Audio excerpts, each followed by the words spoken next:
Caroline Gagné de Thetford Mines est une femme d'affaires qui consacre sa vie au bien-être des autres. Le 17 décembre 2021, son fils Frédéric est assassiné et le crime n'est toujours pas résolu. Caroline vit un immense chagrin. Depuis sa naissance, son petit-fils Ludovic peut compter sur sa protection et sa tendresse. Voici l'extraordinaire histoire de Caroline Gagné. Moi, je suis née à Thetford Mines le 3 juin 70. Je suis la dernière d'une famille de 8 enfants. J'ai 4 sœurs et 3 frères. On a passé une enfance, c'est rien de spécial. Tout va bien, tout se passe sur des roulettes. Jusqu'en 88, quand j'ai eu mes 18 ans, ma mère a fait un ACV. Elle a perdu l'usage de la parole, de l'écriture, à peu près tout ce qui est de communication. C'est là que ça s'est mis à aller un petit peu moins bien dans le quotidien, je dirais. Par la suite, j'ai eu mon fils en 89, un an après. J'ai habité avec le père de mon fils pendant 14 mois. On s'est laissé des suites de violences conjugales, puis ça a vraiment pas bien été, là. Je suis restée dans la maison familiale.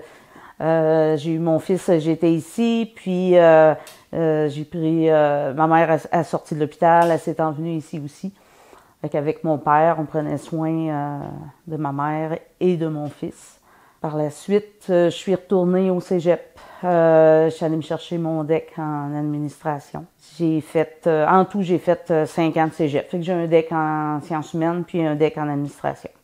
J'ai eu un petit peu de difficulté là, à trouver un emploi. Je me suis retrouvée sur l'aide sociale. Fait que de l'aide sociale, j'ai réussi à avoir un programme qui était donné par le chômage.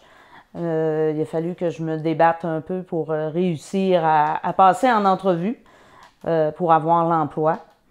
Puis j'ai fini par le décrocher. À ce moment-là, mon fils était toujours avec moi, il a toujours été avec moi. Puis quand lui est rentré à l'école, c'est dans ses premières années d'école à maternelle que le diagnostic a tombé, qu'il y avait une déficience intellectuelle, qu'on devait apprendre à vivre avec cette situation-là. En parallèle, je travaillais dans le communautaire, ça faisait mon affaire. Je travaillais durant l'hiver, l'été, j'étais en chômage. Fait que je pouvais m'occuper de l'enfant. J'avais toujours ma mère, que j'ai gardée. D'ailleurs, ma mère, je l'ai gardée, elle était ici jusqu'en 95. J'avais mon père qui m'aidait beaucoup. Puis à un moment donné, il a dû quitter lui aussi, là, il s'est en allé à l'extérieur. Question de santé et tout ça. Et puis, la vie a continué. J'ai été 10 ans à travailler pour des groupes communautaires. J'ai adoré cette expérience-là, travailler à proximité avec les gens, à venir en aide. Frédéric a vieilli. On a appris à vivre avec la déficience, à ajuster à baisser nos espérances, à baisser nos objectifs, faire des petits objectifs. Caroline œuvre pendant 10 ans dans le monde communautaire. Par la suite, elle vend des assurances. Elle devient vérificatrice fiscale pour le gouvernement et directrice générale à la municipalité de Saint-Jean-de-Brébeuf. Puis Frédéric, lui, grandissait. À mesure qu'il grandissait, les problématiques avec un enfant qui a une DI sont apparues. Il était là. Il y avait des impulsions. Il était très impulsif. Il m'en a fait voir là, de toutes les couleurs. On a vu plein de... Je pourrais raconter des histoires d'horreur des fois, là, mais là arrive le temps qu'il veut aller vivre en appartement. Il veut voler de ses propres ailes. J'étais un petit peu inquiète parce que je savais qu'il y aurait de fortes difficultés. Là. Les probabilités étaient très grandes. Puis effectivement, il m'en a fait voir encore une fois... C'était le party, il fallait que j'intervienne régulièrement. Des fois, c'est le propriétaire qui m'appelait. D'autres fois, ça a même été les polices qui m'ont appelé parce qu'ils devaient intervenir. Vivre avec un jeune qui a une déficience intellectuelle, c'est pas toujours rose. On a des très beaux moments, par contre. Ils se donnent... les autres sont vrais. Fait que la situation a continué d'évoluer. Frédéric a... en logement, il fait quelques années en loyer. Et puis, à un moment donné, il se retrouve avec des démêlés avec la police, là, qui sont un petit peu plus, des démêlés plus sévères, je dirais. Et finalement, l'appartement, ça n'a aucun sens, là. Il ne peut pas être autonome pour vivre en loyer. Fait qu'il a été placé dans une famille d'accueil. Ce qui est encadré, strict, c'est sévère. Ça, c'est très aidant pour lui. Lui, il est heureux là-dedans. Puis, ça se passe beaucoup mieux comme ça, là. À ce moment-là, quand il est parti en logement, moi, j'étais directrice générale à Saint-Jean-de-Brébeuf, à la municipalité. Par la suite, j'ai eu un poste à la MRC des Appalaches. Au final, j'étais directrice des finances. Au niveau de ma carrière et tout ça, il est arrivé en 2012 où je me suis fait... la vie m'a rassis. J'ai eu un gros accident d'automobile. Je me suis endormie au volant. J'ai été quelques jours à l'hôpital. J'ai insisté auprès de mon médecin pour sortir rapidement parce que c'est beaucoup la tête qui a pris les coups. Fait que je voulais être dans le calme. À ce moment-là, je demeurais seule à la maison. Frédéric était en appartement, fait que ça allait... tout était casé correctement. Fait que j'ai été en arrêt de travail pendant plus de 8 mois. Fait que ça a changé un petit peu le cours de ma vie. Aujourd'hui, en prenant du recul, je peux aussi dire que ça a changé ma façon de voir la vie aussi. Vers le mois de décembre 2012, j'apprends que la blonde de mon fils va avoir un bébé. C'est le fun d'avoir un bébé, mais quand on sait que les parents ont des limitations, ben c'est un petit peu inquiétant. Ludovic est venu au monde en mars 2013, à seulement 24 semaines. On a vécu des montagnes russes épouvantables. Un bébé de 24 semaines s'est branché sous oxygène. On ne savait jamais s'il passerait la journée. Il a été 4 mois à l'hôpital au CHUL à Québec. Dans ces 4 mois-là, il a été longtemps dans les soins intensifs parce qu'il y avait des up and down. Il a été opéré pour les yeux, il a été opéré pour le cœur. En tout cas, tous les enfants, à peu près tous les grands prématurés passent par des choses comme ça. Et puis Ludovic, finalement, quand est venu le temps, un petit peu avant qu'il sorte de l'hôpital, ben le centre jeunesse m'ont demandé si je voulais le prendre en charge parce que on savait que les parents ils seraient pas aptes à le prendre, compte tenu, oui, des difficultés des parents, mais aussi que le bébé, c'était un grand malade. Là, il est sorti de l'hôpital, il y avait de l'oxygène à temps plein, il y avait un moniteur d'apnée, puis il y avait un tube de gavage. Fait que je devais être après lui, là, pratiquement 24 heures sur 24. Là. Mais aujourd'hui, il a 9 ans et 9 ans et demi, puis il est toujours avec moi. Là, et je suis famille d'accueil de proximité pour lui. Caroline s'implique dans le CA de l'Association des familles d'accueil. Les activités, les formations et le contact avec les autres familles lui donnent l'idée de devenir elle-même famille d'accueil. Moi, j'ai juste Ludovic, je suis famille d'accueil de proximité, ce qui veut dire que j'ai juste une chambre pour lui. Je peux pas avoir d'autres enfants. On me dit que oui, je pourrais, sauf que physiquement, ma maison, on peut pas utiliser le sous-sol parce que les fenêtres sont trop petites. Fait que je décide de construire un 2e étage sur ma maison pour ajouter 3 chambres que les enfants, que je puisse accueillir des enfants à titre de famille d'accueil régulière. Ce qui me donne 4 places avec mon petit-fils. Frédéric, lui, progresse. Il s'obstine à vouloir absolument une auto. Il a déjà son permis de conduire. Fait qu'il finit par s'acheter une auto. Et puis, en 2021... Moi, j'ai construit le 2e étage en 2020. En 2021, bon, à la nouvelle intervenante, à Frédéric, regarde avec les possibilités qu'il soit relocalisé. Ça va très bien où il est là. Il est dans ce qu'on appelle une RTF et il fonctionne très bien. Elle, ce qu'elle a trouvé, puis ce que Frédéric aussi accepte qu'il veut aller, c'est dans une ressource intermédiaire qui est directement dans le centre-ville. J'ai jamais été d'accord avec ça. Personne n'était en accord avec ça. Même la RTF où il habitait trouvait que ça n'avait aucun sens. Pour Frédéric, selon ses problématiques à lui, qui lui appartiennent, le relocaliser dans une aérie au centre-ville de Thetford, c'était comme un alcoolique qu'on assoirait dans un bar avec une bière, mais qu'on lui dit « tu y touches pas à la bière ». Je m'attendais pas à ce que ce soit aussi pire quand même. Frédéric a été localisé en début novembre dans la ressource intermédiaire. Puis Frédéric l'a installé au centre-ville. Centre-ville à Thetford, il y a beaucoup de bombes, il y a beaucoup de gens qui cherchent à influencer les plus vulnérables. Frédéric, de par sa DI, était très, très vulnérable et se laissait influencer. Il y a un gars, entre autres, qui habitait au centre-ville. Moi, je l'ai jamais vu. Frédéric le considérait comme un ami, mais à chaque fois qu'il parlait de lui, c'était qu'il avait emprunté son auto. Puis quand Frédéric voulait récupérer ses clés, fait qu'il voulait pas lui redonner. C'était devenu du harcèlement, là. C'était régulier. La même chose revenait là, sur une base régulière. Le 18 de décembre, j'avais organisé un party pour sa fête. Il allait avoir 32 ans, puis il pouvait inviter ses amis chez nous. Il était vraiment content. C'est lui qui a choisi les amis qu'il invitait. Puis, et le 17, la veille, le 17 décembre, ses amis ont commencé à m'appeler, puis me disant qu'ils ne savaient pas où il était, qu'il ne répondait pas à son cellulaire. Chose qui était vraiment pas normale pour Frédéric. Là. Il avait toujours son cellulaire dans ses mains. Fait que qu'il ne réponde pas, c'était comme pas normal. Là. Il se passait quelque chose.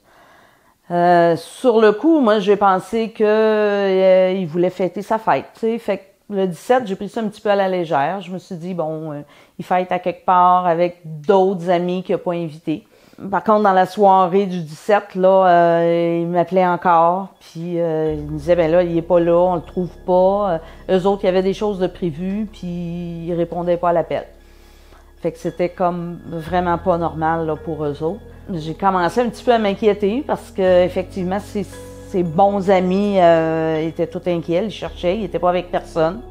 Le matin du 18 décembre, Caroline Gagné est de plus en plus inquiète. Les amis de Frédéric lui signalent qu'ils n'ont toujours pas de nouvelles de lui. Curieuse, elle passe devant le poste de police et voit sa voiture. Je suis revenue à la maison, j'ai appelé au poste de police en leur expliquant que la voiture était là, que je voulais savoir qu'est-ce qui s'était passé. Ils n'ont pas voulu me répondre. Ils me disaient qu'ils ne savent pas. Je leur demandais où il était où, Frédéric. Ils m'ont dit, on ne sait pas, il doit être dehors à quelque part, on ne sait pas il est où. Hein. Ben là, j'ai dit, vous avez sa voiture, vous devez savoir où ce est. L'avez-vous mis en prison? L'avez-vous, il a-t-il été arrêté? Qu'est-ce qui se passe? Et ils ont fini par me dire que Frédéric est majeur puis qu'il n'avait pas à me répondre. On a laissé aller, les amis toujours inquiets, ils passent chez nous, puis ils ne trouvent pas, ils vont fouiller partout. J'ai des connaissances à Fred, puis ils ne trouvent pas nulle part. Le 18, dans l'après-midi, je reçois un téléphone du poste de police municipal.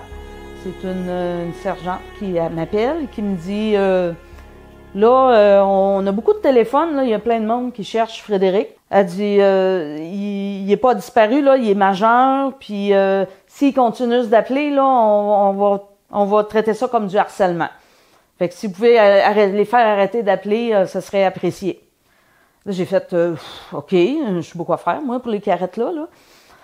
Fait que j'ai raccroché le téléphone, puis j'ai laissé aller, là, un petit peu dépassé minuit. Un enquêteur je prétends qu'il rentrait au poste pour minuit. Lui, il appelle, puis il me dit non, là, c'est pas normal, on a plein de monde qui appelle, il est disparu, on ne trouve pas nulle part. Fait que j'ai décidé qu'on ouvrait une enquête. Fait que l'enquête a été ouverte à ce moment-là. On est rendu le samedi, dans la nuit du samedi au dimanche. Il y a 2 policiers qui viennent chez moi, sont arrivés vers 1h, sont partis vers 4h du matin. Ils continuent leur enquête. Ils vont interroger les amis de Frédéric.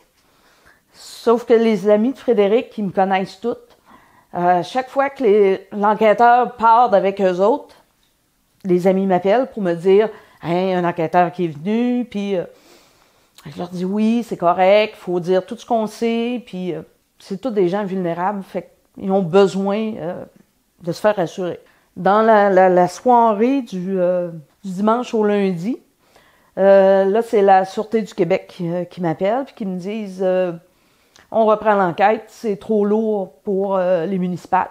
Ils reviennent m'interroger. Et ils retournent interroger tout le monde. Chaque fois qu'ils vont en interroger, ils m'appellent. Puis, le même pattern se reproduit dans la journée du lundi. Donc, il se repasse la même affaire. Puis on recommence une troisième fois le lundi. Là, c'est des enquêteurs du crime contre la personne. On recommence la même chose pour la troisième fois. Bon, les faits n'ont pas changé, les récits sont les mêmes, sauf que là, on met... ils sortent un avis de recherche. Puis, eux autres me disent qu'il aurait été victime d'un acte criminel dans sa voiture. Mais ils n'en disent pas plus. Le 23 décembre, ils me disent qu'il y a une arrestation pour meurtre. Là, il y a un avis de recherche qui est lancé. Ils demandent aux gens là, s'ils voient quelque part d'appeler les polices. Ils ont un poste de commandement qui se trouve à Thetford. Ils ont fait des arrestations, mais il n'y a pas d'accusation en tant que telle. Il y a beaucoup de gens qui sont interrogés. On m'a dit qu'il y avait un appartement au centre-ville qui avait été fouillé. En tout cas, j'en sais pas plus, là. Officiellement, j'en sais pas plus. Par après, ils m'appellent, ils me disent qu'ils ils vont faire des recherches terrain. Ils font 2 jours complets de recherche terrain avec des chiens. Il y a des chevaux qui viennent, il y a un hélicoptère, il y a des drones, il y a des policiers à pied qui viennent de partout. Ils avaient ciblé un secteur, ils ont fait beaucoup plus grand, mais ils n'ont rien trouvé. Le 18 décembre, une neige intense se met à tomber et durera 3 jours. Ils cherchaient pareil, ils tassaient la neige, et ils n'ont rien trouvé. C'est le 23 décembre que 2 policiers arrivent chez nous pour m'annoncer qu'ils avaient fait des arrestations pour meurtre. Alors, même si on le sait, c'est là qu'on apprend qu'il est mort. C'est pas facile, on ne sait pas. Oh, Seigneur. On ne sait pas de quelle façon qu'il est décédé. On ne sait pas. Ils peuvent rien dire. Je ne sais pas si eux autres le savaient déjà à ce moment-là, mais ils peuvent rien dire. Ils devaient refaire des recherches. Ils ont essayé plein de choses, mais il y avait beaucoup trop de neige. Ils savaient qu'il était décédé. Quand ils sont venus, le 23 décembre, quand les policiers sont venus m'annoncer qu'il y avait des accusations, ils m'ont dit qu'à ce moment-là, il y avait eu la confirmation qu'il y avait beaucoup de sang dans sa valise d'auto. Ils venaient d'avoir les résultats d'ADN et que ça correspondait. Puis selon la quantité de sang, ben, il ne peut pas avoir survécu. On ne sait toujours pas ce qui s'est passé exactement. Eux autres le savent, ils savent très bien. L'enquête n'a pas eu lieu encore, fait qu'on ne sait rien comme c'est là. Ils ne peuvent pas rien dire. L'hiver a passé, ça a été le pire hiver de ma vie. Au moins, j'avais les enfants, fait que ça m'a tenu. J'ai pu rester debout. Tant qu'il y avait de la neige, on ne pouvait pas rien faire. L'enquête progressait, ils vérifiaient, ils m'ont dit qu'au niveau des textos, des échanges, tout ça, il y a beaucoup d'analyses qui ont été faites. Ils travaillaient quand même le dossier. Fait qu'en parallèle, je devais passer le temps. On a continué avec une amie. J'avais été visiter au mois d'octobre une résidence personnes âgées, une RPA. On a travaillé fort là-dessus, faire débloquer plein de choses. Le 22 février, je signais pour l'achat de la résidence personnes âgées. La résidence était vide, il n'y avait aucun résident à l'intérieur, fait qu'on l'a repartie. Elle existait déjà comme résidence. Fait que les travaux majeurs, j'avais pas vraiment de travaux majeurs à faire, ça avait été fait. Je me suis concentrée beaucoup sur les enfants. J'ai dû occuper mon cerveau à penser à plein de choses pour passer au travers de l'hiver. En début avril, mi-avril, l'enquêteur m'avait appelé qui descendait faire des recherches dans un secteur. Finalement, il est venu, mais ils ont passé à peu près une demi-journée. Il y avait des motoneiges avec lui, mais il y avait encore beaucoup trop de neige dans le bois. J'ai eu un téléphone après ça de l'enquêteur le 24 avril qui me disait qu'il était en route, qu'il descendait. Il y a quelqu'un qui avait trouvé un corps dans un boisé à Adstock. Pas très loin de chez moi, là, je dirais à 10 minutes à peu près en auto. C'était vraiment lui qui avait été retrouvé. Il était pas... j'ai pas vu, on m'a pas laissé le voir. Mais ils m'ont dit qu'il était quand même beau, qu'il n'avait pas trop dépéri parce que il a gelé tout de suite, puis il s'est fait cacher par la neige suivant son décès, là, dans les heures suivant son décès. On m'a dit, les policiers m'ont dit que la raison, le motif du meurtre, c'est que ce garçon-là, lui qui empruntait l'auto à mon fils toujours, il voulait avoir son auto. Il avait rencontré apparemment une fille, en tout cas sur Internet, puis il voulait aller la chercher. J'ai travaillé fort avec Frédéric, son intervenante aussi, avait travaillé fort, puis on avait réussi à le convaincre de ne plus le prêter son auto. Surtout pas à lui, parce que c'était toujours de la chicane, puis il y avait toujours de la misère à le récupérer, mais Frédéric il m'a toujours dit, un gars a droit à une deuxième chance. Fait que après la deuxième, c'était encore une deuxième chance, puis une deuxième. Fait que le matin du 17 décembre, mon fils a refusé. Il nous a écoutés pour une fois et il a refusé de lui prêter son auto. Fait qu'il l'aurait tué. Il l'a mis dans un boisé et il est parti la chercher. Il est revenu à Thetford après. Il a été arrêté le 17 au soir, le vendredi soir, pour une infraction au code de la route. C'était pas son auto. Fait qu'il était en mesure d'avoir des doutes que c'est lui qui avait tué Frédéric, étant donné qu'il était au volant de l'auto de Frédéric. Je suis rendue là. Je vais savoir l'histoire plus en détail de qu'est-ce qui a pu se passer ce matin-là, quand il y aura le procès. Mais le procès des accusations pour meurtre, selon l'AFPAD, l'Association des familles des personnes disparues et assassinées, il dit que c'est pas avant 2 ans, ça prend au moins 2 ans avant qu'il y ait un procès. Fait qu'on est comme en attente. Ils passent en cours régulièrement, ils sont 2, là. Il y en a un qui est accusé de meurtre et la fille est accusée de complicité pour meurtre après les faits. Mais c'est toujours reporté, puis c'est des choses juridiques, là, c'est très lourd, c'est très... éventuellement, on en savoir plus. Par chance, j'ai beaucoup de support, j'ai des amis qui m'aident beaucoup. L'AFPAD m'aide énormément, on a des rencontres avec les gens qui vivent des situations similaires. Je vous dirais que je trouve aussi beaucoup de force avec, oui, la résidence, avec mes personnes âgées, que je vais voir régulièrement, puis mes enfants ici. Mon petit-fils, je l'adore. Il ressemble physiquement, il ressemble beaucoup à son père, en plus. Lui, il a toujours des mots. Il y a des mots qui me rassurent, dans le fond. Quand il parle de son père, il dit que son père il est bien, qu'il est heureux. Il dit qu'il vole comme un oiseau. Puis que maintenant, il peut aller où il veut, quand il veut. Je me plais à y croire. Ça fait du bien, ça fait un petit baume. Caroline Gagné devra rester forte en attendant le procès. C'est alors que son deuil pourra vraiment débuter. Elle sait qu'il faut qu'elle occupe son esprit et qu'elle doit laisser le temps atténuer un peu sa peine. Son courage apporte sûrement de la lumière à toutes les personnes qui vivent un événement inimaginable comme le sien. C'est ça la vie.